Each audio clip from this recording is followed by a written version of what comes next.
இப்போது புதிய அறிமுகம் ஆச்சி ஹோட்டல் சாம்பார் 50 கிராம் ரூபாய் 20 மட்டுமே. மின்னம்பலம் நேயர்களுக்கு வணக்கம். நான் விஷால் முனிவர். இன்றைய நேர்காணலில் நம்மோடு இணைந்திருக்கிறார் மூத்த பத்திரிகையாளர் திரு தராசு ஷியாம் அவர்கள். வணக்கம் சார். விஷால் வணக்கம். இப்ப சமீபத்தில் வந்த சில அப்டேட்ஸ் நம்ம பார்த்தோம்னா என்டிஏ கூட்டணி அந்த கூட்டம் வந்து மதுராந்தகத்துல நடைபெற்றது. சோ அந்த கூட்டணியை பற்றி நம்ம பார்க்கும் பொழுது அது திமுக கூட்டணிக்கு ஒரு டஃப் கூட்டணி தான் நம்ம பார்க்கலாமா? என்டிஏ கூட்டணி பலம் பெற்றுச்சு நம்ம எடுத்துக்கலாமா? காங்கிரஸோட பிஜேபி பலம் கூடி இருக்குன்னு நான் எடுத்துக்கிறேன். 10% ஓட்டுங்கிறது இருக்கும் அவங்களுக்கு. ஊர்கள் எல்லாம் பயங்கரமா இருக்கு. கிராமப்புற பகுதிகளில் டூர் போயிட்டு வரும்போது கண் கூட பார்க்க முடியுது. அப்புறம் ஒரு இந்துத்துவா ஓட்டு வங்கி உருவாயிருக்கு. அதுல எனக்கெல்லாம் வருத்தம் தான், ஆனா உருவாயிருக்கு. மத ரீதியாக ஓட்டு பிளவுபடக்கூடாது அப்படின்னு தான் நாங்களாம் ரொம்ப விரும்புகிறோம். எங்க காலம் வேற. இப்ப பிளவுபட்டு இருக்கு. மத ரீதியான ஓட்டு வங்கி உருவாகி வருது. அதிமுக அதுக்கு துணை போகுதுங்கிறது ரொம்ப வருத்தத்துக்குரிய செய்தி. அப்போ அதிமுக ஓட்டு வங்கி திமுக ஓட்டு வங்கி ரெண்டு கடையில கொஞ்சம் தான் டிஃபரன்ஸ் இருக்கும். சில ஏரியாக்கள் அதிமுக கூட இருக்கும். ஆனா காங்கிரஸ் ஓட்டு வங்கிக்கும் பிஜேபி ஓட்டு வங்கி இடையில பெரிய டிஃபரன்ஸ் இருக்கு. அப்போ அதிமுக இதை அனுமதிக்கிறாங்கன்னு சொல்றீங்கன்னா டிராவிடியன் லெகசியில வந்து அதிமுக வந்து எப்படி அதை கைவிட்டாங்கன்னு நம்ம எடுத்துக்கிறது? பொலிட்டிக்கல் கம்பல்ஷன் தான், கைவிடக்கூடாதுங்க. எம்ஜிஆரே வந்து ஆர்எஸ்எஸ் பத்தி எவ்வளவு கிரிட்டிசைஸ் பண்ணியிருக்காரு. நாங்களே அண்ணா பத்திரிகையில எல்லாம் போட்டிருக்கோம். மதத்தை எதுக்கு இவங்க காப்பாற்றணுங்கிற கேள்வியெல்லாம் கேட்டிருக்காரு. இந்து முன்னணி ஊர்வலத்துக்கு அனுமதி ரத்து பண்ணியிருக்காரு. இதெல்லாம் 80களில் நடந்த செய்தி தான். அதிமுக அதெல்லாம் கைவிட்டுருச்சு. ரீசெண்டா ஜெயலலிதாமா மோடியா லேடியான்னு கேட்டாங்க. உங்க எல்லாருக்கும் தெரியும். அது யங்ஸ்டர்ஸ்க்கும் தெரியுமில்ல அந்த மோடியா லேடியா கோஷம். 2016 கூட்டணி வேண்டாம் ஒன்றும் வேண்டாம்னு சொல்லி எவன் நின்னாலும் ரெட்டையில நின்னுங்கன்னாங்க. அப்பேற்பட்ட ஜெயலலிதா இருந்தது தான். 2019 இவங்க பிளேட்டை மாத்திட்டாங்க. அப்போ வருத்தம் தான். ஒரு பெரிய டிராவிடியன் பார்ட்டி அது இந்த மாதிரியான ஒரு தியரிக்கு போகுது, துணை போகுதுங்கிறது வருத்தத்துக்குரிய விஷயம். ஆனால் political compulsion, every thing is politics. அங்கே போய் சேர்ந்தாச்சு. கூடுதலாக போகிறது யாரு? அன்புமணி தலைமையிலான பாமக. பெரிய ஒரு கேவலமான செய்தி என்ன தெரியுமா? அதிமுகவோட ஒப்பந்தம் போடணும்னா மற்ற கட்சிகள் அதிமுகவோட ஒப்பந்தம் நேரடியாக கையெழுத்து போடணும். இங்கே அப்படி இல்லை. பிஜேபியோட ஒப்பந்தம் போட்டுக்கிறாங்க. அமமுக பிஜேபியோட என்டிஏ அப்படின்ற கோட்டால வந்துருமா சார்? அது என்னங்க இது நியாயம்? தமிழ்நாட்டில் வந்து அதிமுக தலைமையிலான என்டிஏ அதானே? அப்படின்னா அதிமுகவோட தானே பிஜேபியும் ஒப்பந்தம் போடணும், மற்ற எல்லாரும் ஒப்பந்தம் போடணும். இங்க வந்து தனியா வந்து அவங்க பிஜேபியோடயே ஒப்பந்தம் போட்டுக்கிறாங்க என்டிஏன்னு சொல்லிட்டு, அதிமுகவோடையும் தனியா ஒப்பந்தம் போட்டுக்கிறாங்க. கூட்டணிக்குள் கூட்டணி மாதிரி அது இருக்கு. இதெல்லாம் ஒரு விசித்திரமான நிலைமை. இதெல்லாம் தேருமாங்கிறது வேற சந்தேகமா இருக்கு எனக்கெல்லாம். சரி, கூட்டணிங்கிறதுங்க மிக இயல்பாக கீழே இருக்கவங்க ஒன்னா இணைஞ்சு வேலை பார்க்க வேண்டிய ஒரு இடம். அதுல அதிமுக மிஸ் ஆகுது. அதனாலதான் எனக்கு இந்த மாநாடு போட்டாங்க, அதுல பெரிய பலம் வந்துருச்சு. எனக்கு அதுல நம்பிக்கை இல்லை. எஸ்ஐஆர்ல வேலையே பார்க்கலங்க. 1 கோடி வாக்காளர்களை காணும். இல்ல அதெல்லாம் கள்ள ஓட்டு, திமுக கள்ள ஓட்டு. அது போனது நல்லதுதான்றாங்க அதிமுக நண்பர்கள். ஏங்க 10 வருஷமா நீங்க தானங்க ஆட்சியில் இருந்தீங்க. 2011 இருந்து நீங்க ஆட்சியில் இருந்தீங்க. ஒவ்வொரு வருஷமும் நம்ம வந்து வாக்காளர் பட்டியல் எஸ்எஸ்ஆர் பண்ணியிருக்கோம். அது திருத்தம் பண்ணிட்டே வரோம். தேர்தலுக்கு முன்னாடி வர ஒரு திருத்தம் பண்ணியிருக்கோம். அப்ப கள்ள ஓட்டு யார் சேர்க்க முடியும்? திமுக சேர்க்க முடியுமா? நீங்க சேர்க்க முடியுமா? 24 மட்டும் தானங்க திமுக. 21 தேர்தல் வரைக்கும் அதிமுக ஆட்சியில நடந்தது. அவன் எப்படி இவங்க திடீர்னு 1 கோடி ஓட்டு கள்ள ஓட்டு சேர்த்திருப்பாங்க? ஓட்டு சரியான முறையில வந்து வாக்காளர் லிஸ்ட்டை நம்ம பராமரிக்கல, அவ்வளவுதாங்க.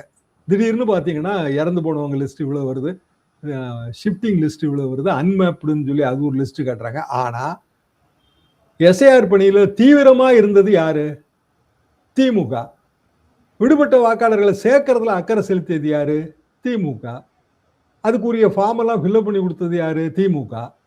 அப்ப நீங்க என்ன பண்ணீங்க? இல்ல எல்லாம் கள்ள ஓட்டு போனா நல்லதுதான்னு சொல்லிட்டு சும்மா இருந்தீங்க. காங்கிரஸ் கட்சி என்ன பண்ணுச்சு? அவங்க எதுவுமே பண்ணல.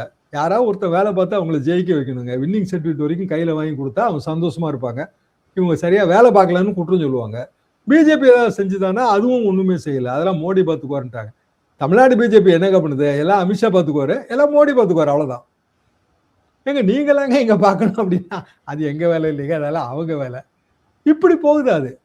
அப்போ இந்த கூட்டணி அதிமுக பிஜேபி கூட்டணி என்டிஏ கூட்டணி இதுவே வெற்றிக்கு போதுமானதுன்னு நான் கருதலை. இன்னமும் வந்து வேலை ஏகப்பட்ட வேலை பார்க்க வேண்டியது இருக்கு.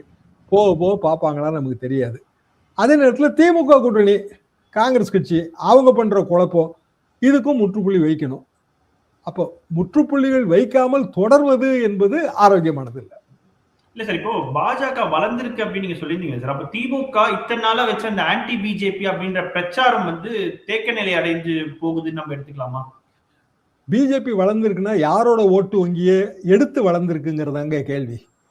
பிஜேபி திமுக ஓட்டு வங்கி எடுத்து வளர்ந்துருக்கா, அதிமுக ஓட்டு வங்கி எடுத்து வளர்ந்துருக்கா? அதிமுக தான் சொல்றீங்களா? அப்படிதான் நான் நினைக்கிறேங்க. என்ன காரணம்னா, பொதுவாக திமுக இப்போ வந்துங்க பழைய கடவுள் மறுப்பு கொள்கை யார்ட்டையும் கிடையாதுன்னு வைங்களேன். இருக்கிறதுலே ரொம்ப மைனாரிட்டி எது தெரியுமா? இறை மறுப்பாளர்கள் தான், நாத்திகர்கள் தான். மற்றபடி 95% ஏதாவது ஒரு வகையில் ஒரு இறை நம்பிக்கையோடு இருப்பாங்க. இந்துத்துவா வேற, இறை நம்பிக்கைங்கிறது வேற. அப்போ இறை நம்பிக்கையாளர்கள் இந்துத்துவ கொள்கைக்கு ஈர்க்கப்பட்டிருக்கிறார்கள் அப்படின்னா திமுக இருந்து ஈர்க்கப்பட்டாங்களா, அதிமுக இருந்து ஈர்க்கப்பட்டாங்களாங்கிறதான் கேள்வி.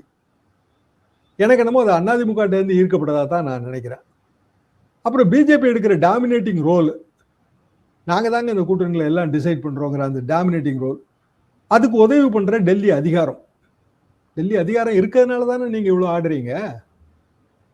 அப்போ இதையெல்லாம் வைத்து பார்க்கும்போது அதிமுகவுக்கு தான் அது வந்து சிக்கலா தெரியுது. நல்லது கடவுள் நம்பிக்கை இருக்கிறவங்க பிஜேபி பக்கம் போறாங்கன்னா அதுக்கு திமுக ஏதோ ஒரு வகையில உதவி இருக்கு நம்ம எடுத்துக்கலாமா? கடவுள் நம்பிக்கை உள்ள இந்துத்துவ ஆதரவாளர்கள், அதாவது பிற மதங்களுக்கு பிற நம்பிக்கைகளுக்கு எதிரானவர்கள், அப்படி பாருங்க.